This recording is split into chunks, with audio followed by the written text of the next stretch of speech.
Mesdames et messieurs, bonjour, bonsoir et ravi de vous retrouver dans ce nouveau numéro du rappel de l'actualité de la semaine sur Gabon News. On commence tout de suite par ce constat, le gaz domestique qui manque à Makoko.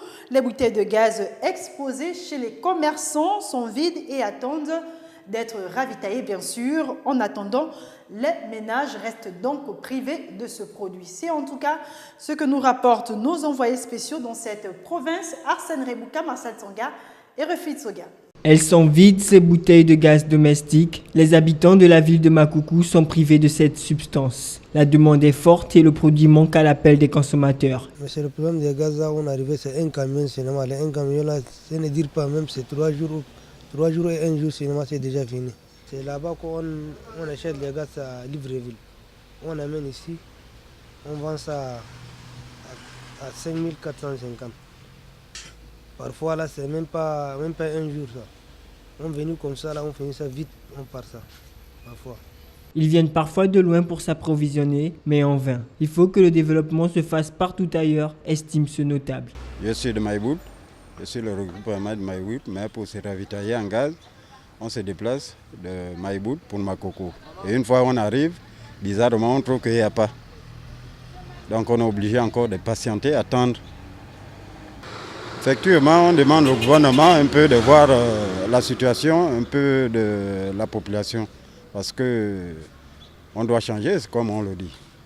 On ne peut pas toujours tâtonner dans la même action.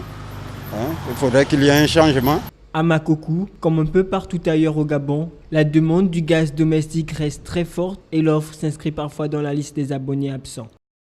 Et pendant ce temps, manque de carburant à OIM, c'est dans la province du Wanentem. Là-bas, les automobilistes ne savent parfois plus à quelle station-service prendre du carburant. Leurs activités tournent donc au ralenti et les habitants sont obligés de marcher. Reportage de Kenny Ongori, Marcel Tsonga, sur les images de Refit Soga. Ici, dans les stations-service d'OIM, les automobilistes arrivent en file indienne, qui pour faire le plein d'essence, qui pour faire le plein de gasoil. Certains trouvent leur compte, mais d'autres repartent bredouille dans l'espoir de trouver ailleurs. Ah, mon frère, on va faire comment? On ne va rien faire. On attend la livraison. S'il n'y a pas de livraison, on reste comme ça. C'est ça que je peux vous dire. Personnellement, quand quelqu'un arrive prendre le carburant consommé, je lui conseille de prendre le bidon. Parce que, apparemment, il ignore, il y aura grève. Quand il n'y a pas le carburant, on ne peut pas circuler. C'était les gens qui font des longues lignes. Habitat, ma pétrole, il n'y avait pas de carburant. J'ai cru que je devais consommer ici. J'arrive à la pétrole là-bas, il n'y a rien. Pratiquement, c'est la station là qui reste. Donc ici ça finit d'ici 13 heures. On serait pénalisé. Cette situation est d'autant désolante pour les usagers qui ne le cachent pas. Au niveau en cours chemin, on a ce problème de la mauvaise qualité de gasoil. Donc le gasoil par moment est mélangé avec du pétrole. Ce qui fait que tout de suite, vous aurez un problème des pannes de pompes d'injection. La situation actuelle freine les activités de beaucoup d'Oyemois et contraint parfois la ville à tourner au ralenti. On doit faire comment? Quand il n'y a pas le carburant, on fait comment? On garde. Allez, allons, on va à l'église. Même constat depuis ce mercredi à Libreville, au Vendo et à Konda. L'approvisionnement en carburant est fortement perturbé dans la quasi-totalité des stations-service. Des longues files d'attente sont encore visibles dans les rares points de vente disponibles. C'est le constat de Justin Bitegué, Marcel Tsanga. Déclenchée depuis le 1er décembre, la grève de l'ONEP vient officiellement de gagner Libreville et sa périphérie. L'approvisionnement en carburant est fortement perturbé dans la totalité des stations-service de la capitale. Une situation que déplorent de nombreux automobilistes. On est là pour le carburant, puisque ça manque. Ça manque. On ne sait pas ce qui arrive, mais on subit, mais on supporte ce qui est là et on consomme. Oui, ça fait un manque à gagner. Bon, ça nous bloque, il faut payer le loyer, il faut un peu payer des courses pour les enfants. Ça ne marche pas. Ça ne marche pas. Bon, nous sommes là depuis 1 heure de temps, mais on supporte quand même puisqu'ils arrivent à servir petit à petit. Donc on essaie de supporter. Parce qu'on ne comprend pas que dans un pays où nous fabriquons du carburant, pour nous en procurer, c'est des problèmes. Le pays va mal. Des confidences de certains gérants de stations-service. L'arrêt dans la fourniture de carburant pourrait être total dans les jours à venir, car le rat stock disponible s'épuise déjà. Une situation que parfois freine les activités de certains automobilistes et conduit les piétons à battre le macadam. Dans l'actualité, on rappelle cette semaine, on parle également insalubrité, un phénomène plutôt courant dans nos villes, mais quand c'est le quartier éponyme du feu président Léomba qui n'est pas épargné, les populations s'indignent et menacent donc de bloquer les voies et de faire réagir les autorités compétentes. Un ras-le-bol dénoncé au micro d'Arsène Rebouka de notre rédaction. Voici à quoi ressemble l'un des artères du carrefour Léamba, une décharge. Il a plu et ici, odeurs nauséabondes et détritus sont à leur comble. Les riverains s'indignent de l'état de ce quartier qui porte le nom du feu président Léamba. Mais déjà, nous sommes indignés à cause de ça. C'est quand même la résidence du premier président de la République gabonaise. Comment on peut venir ériger une poubelle ici? C'est pas normal. L'ancienne résidence du premier président de la République, Léon Gabriel Mbaming Komeda. Regardez, en face de chez lui.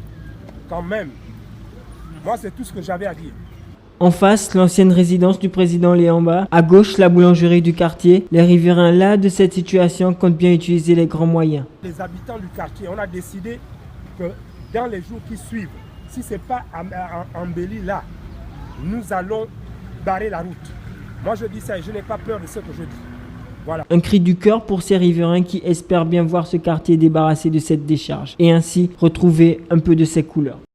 Rien à voir avec ce qui précède. Les membres de la communauté musulmane, ceux de la confrérie des Mourides du Gabon, ont consacré la journée du jeudi pour commémorer la mémoire de Cheikh Amadou Bamba. Marcel Tsonga et Refuit Soga pour le reportage. Ici, dans la villa de l'autorité morale de la communauté des Mourides du Gabon, située au quartier de Libreville, que les musulmans, ceux de la confrérie, se sont rassemblés pour commémorer la mémoire de Cheikh Amadou Bamba. Une rencontre de partage et de solidarité. C'est pour commémorer l'exil forcé de Cheikh Amadou Bamba à l'époque 1895. Les Français l'ont déporté vers le Gabon, 1895 jusqu'à 1902, 7 ans, presque près de 8 ans. Donc c'est lui-même qui a recommandé de son vivant, chaque année, le jour de son déportation, exil forcé vers le Gabon, c'est la cérémonie d'aujourd'hui. On fait ça partout, tout bas, partout dans le monde. Partisans de tolérance et de paix, les Mourides du Gabon s'inscrivent aussi dans cette optique de partage, de solidarité et d'entraide. On est ensemble, il n'y a pas de... La communauté mouride, c'est quoi? C'est ce qu'on appelle l'indigue l'ordre. Quand le cheikh a dit, on fait comme ça. Le cheikh aussi, il dit ce que Dieu a dit. Il fait seulement que nous rappeler. Attention, Dieu a dit ça. Le prophète Mohammed a dit ça. Votre comportement doit être comme ça. Il faut tolérance, il faut supporter, il faut pardonner, il faut travailler. Pour la petite histoire, la confrérie des Mourides est fondée au XXe siècle par le cheikh Amadou Bamba et joue un rôle économique et politique important. D'ailleurs, le président Abdoulaye Wade, élu en 2000, est le premier président mouride du Sénégal. Voilà, c'était les grandes actualités de cette semaine. Merci pour votre fidélité. C'est une émission à retrouver sur notre site www.gabonnews.com. Bon week-end à tous et à très vite.